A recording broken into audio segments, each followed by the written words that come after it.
अनुग्रह दैनिक मनन में एक बार फिर से आप सभी मित्रों का बहुत बहुत स्वागत है। मैं हूं आपका मित्र अजीत होरो। मित्र, अब मात्र कुछ ही दिन रह गए हैं नया साल आने में। तो मैंने सोचा कि आज से हम कोशिश करेंगे मनन करने की कि इस नए साल का स्वागत हम कैसे करें।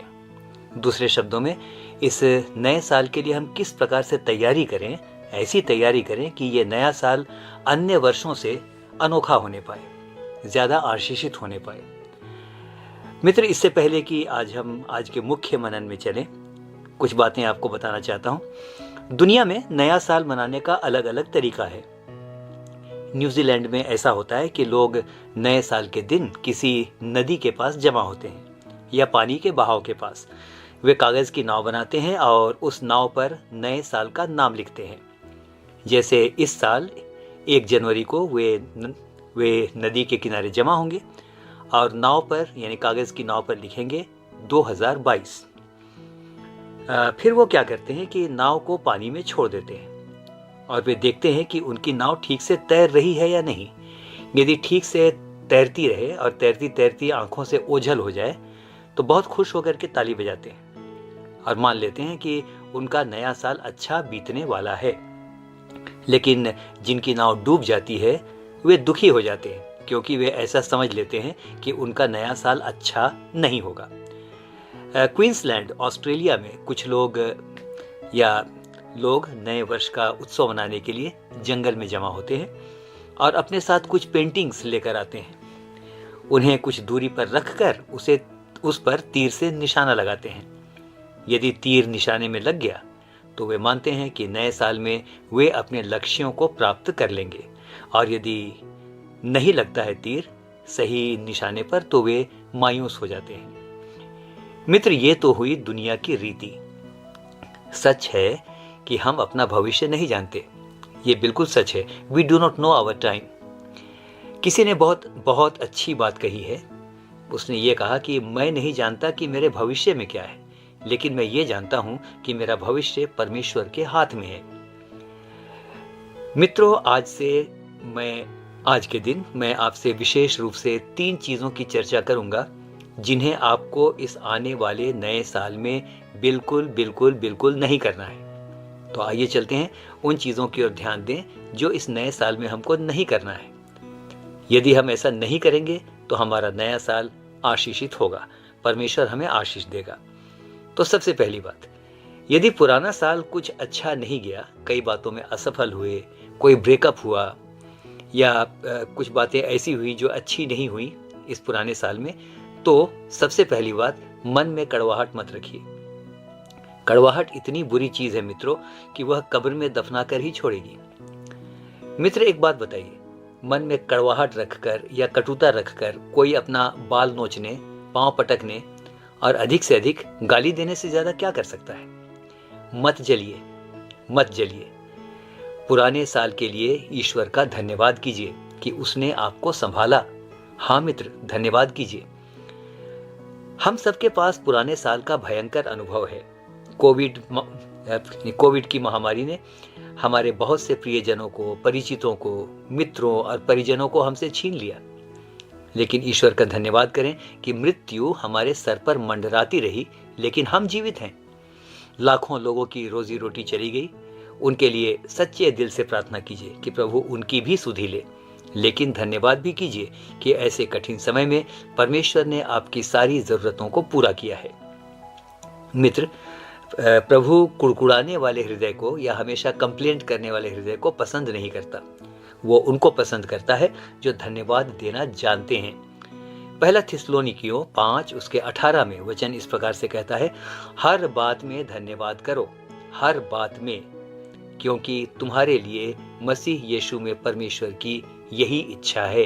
अंग्रेजी में है, be thankful under all circumstances. हर हाल में धन्यवाद करो। मित्र, इस नए साल में आने से पहले आप पुराने वर्ष के लिए धन्यवाद कीजिए। पुराने वर्ष के लिए कुड़कुड़ाना छोड़ दीजिए। यदि कोई दुख भी आया हो तो उसके लिए भी धन्यवाद कीजिए और आप देखेंगे कि परमेश्वर आपको बहुतायत के साथ आशीष देगा। दूसरी बात जो हमें इस साल में नहीं करना है, नए साल में बिल्कुल ये काम नहीं करना है। दूसरी बात, नए साल में पुरानी बातों के बोझ के साथ प्रवेश ना करें। वैसे भी नया साल का बोझ बहुत होगा, इसलिए पुराने साल के बोझ को छोड़ देना ही उचित है। फिलिपियों 3 और उसके 12-13 में संत पौलुस इस प्रकार से लिखता है, जो बातें पीछे रह गई हैं उनको भूलकर आगे की ओर मैं बढ़ता हुआ निशाने की ओर दौड़ा चला जाता हूं, ताकि वह इनाम पाऊं जिसके लिए परमेश्वर ने मुझे मसीह यीशु में ऊपर बुलाया है। मित्र, यहाँ संत पौलुस लिख रहा है कि वह उन सारी बातों को जो पीछे रह गई हैं उनको भूलकर आगे की ओर बढ़ रहा है। मैंने कुछ दिन पहले भी कहा था, past has become the history, future is going to be the mystery, so we have only today, we have only present to live to the fullest. मित्र, पौलुस कहता है, सारी बातें जो पीछे रह गई हैं उनको भूलकर मैं आगे की ओर बढ़ता हूं।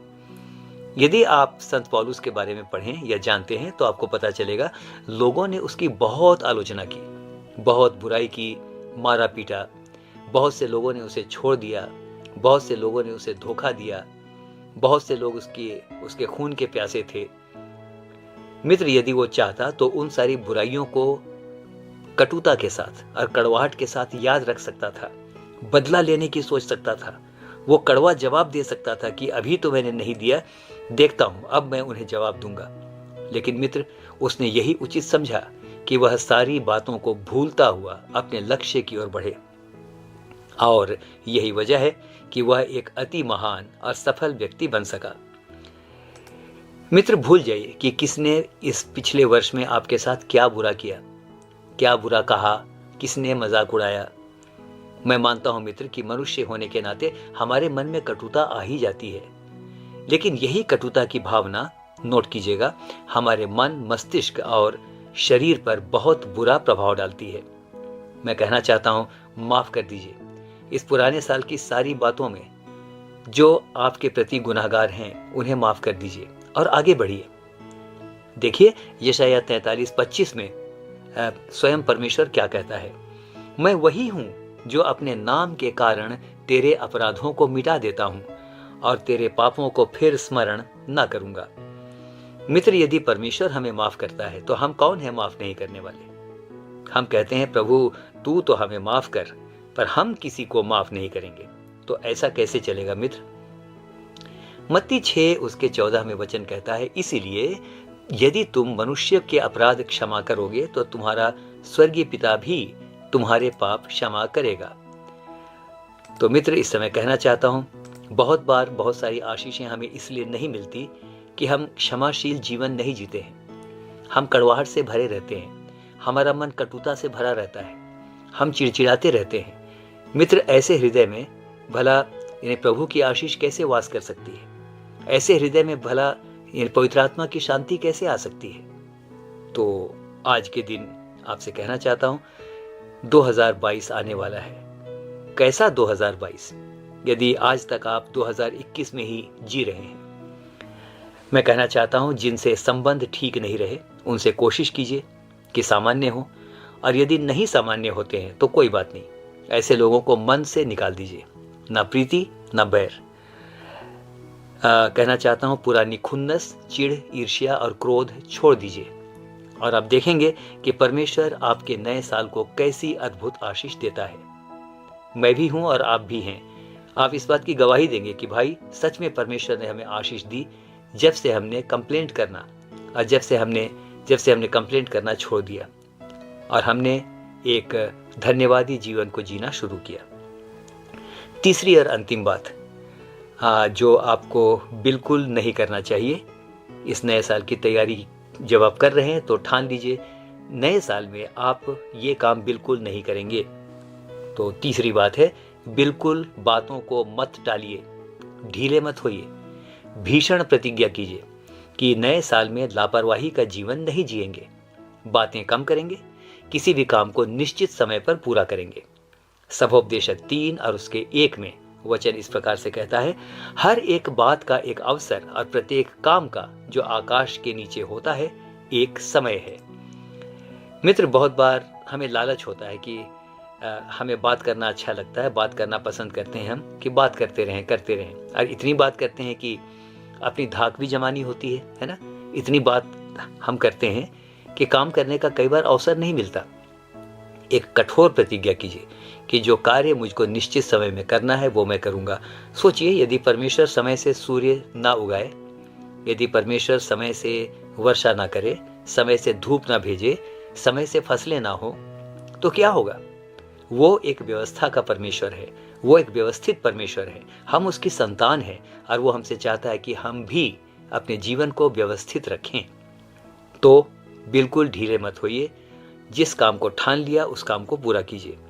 मित्र, एक बात कहूं, बहुत से लोग असफल होते हैं, है ना, लेकिन इस कारण नहीं कि उनके पास बुद्धि या प्रतिभा नहीं है या वे योग्य नहीं है। नो, वे असफल इसलिए होते हैं कि उनके पास समय का प्रबंधन नहीं है। मैंने देखा है कि उनसे बहुत कम औसत बुद्धि के लोग उनसे अधिक सफल हो जाते हैं। क्यों? क्योंकि उनका समय का प्रबंधन बेहतर है। मित्र, समय का सही उपयोग नहीं करके हम भाग्य या परमेश्वर को तो दोष नहीं दे सकते। सबोपदेशक 9 उसके 10 में वचन कहता है, जो काम तुझे मिले उसे पूरी शक्ति से करना। यीशु मसीह द्वारा क्रूस से कथित सात वाणियों में से एक है, पूरा हुआ, है ना, 7 sayings from the cross। और ये क्रूस से उच्चारा हुआ 6वां वाक्य है। आप जानते हैं मित्र कि यीशु की उम्र मात्र 3.5 साल की थी। सेवा की उम्र, टोटल जो उम्र थी वो 33.5 साल थी। लेकिन वो यह कह सका पूरा हुआ। लोग तो 80-90 वर्ष की आयु में भी कहते रहते हैं, ये नहीं हुआ, वो नहीं हुआ। मित्र, यीशु ऐसा इसलिए कह सका कि उसकी दिनचर्या अत्यंत व्यस्त थी और अत्यंत व्यस्त सेवा के दौरान भी वो बहुत ही व्यवस्थित थी। इतना व्यस्त होते हुए भी वो प्रार्थना के समय निकाल लेता था। मित्र, नए साल में संकल्प कीजिए कि किसी काम को नहीं टालेंगे। शरीर में कोई परेशानी है तो उसे दिखाने का भी समय है, मत टालिए। अध्ययन का समय, प्रार्थना का समय, सारी बातों का समय है। मेरे मित्र, किसी बात को ना टालिए, उन बातों को होने दीजिए और आप देखेंगे कि आप कहां से कहां पहुंच जाएंगे। नए साल की तैयारी इस प्रकार से करें, क्योंकि दिनचर्या बहुत इंपॉर्टेंट है। ध्यान दीजिए, बहुत बहुत बहुत ध्यान दीजिए। फिर से कहूंगा, बहुत बहुत बहुत ध्यान दीजिए। दुनिया में मात्र एक चीज है जो आपको सफलतम बना सकती है और असफलतम भी, और वो है आपकी दिनचर्या। आपकी दिनचर्या ही निर्धारित करती है कि आपका भविष्य क्या होगा। दिनचर्या यानी एक दिन का जीवन नहीं है। जो हमारे जीने का ढर्रा है, जो हमारी पद्धति है, उसको हम दिनचर्या कहते हैं। तो एक ही चीज है जो कि आपको सफल या असफल बनाएगी, वो है आपकी दिनचर्या। वही डिसाइड करती है आपका भविष्य क्या होगा। आपकी दिनचर्या और आपकी आदतें निर्धारित करती हैं कि आपका स्वास्थ्य कैसा होगा, आपकी आर्थिक स्थिति कैसी होगी, आप कितने सफल या असफल होंगे। तो नए साल के लिए अपने आप को एक बार फिर से तैयार कीजिए।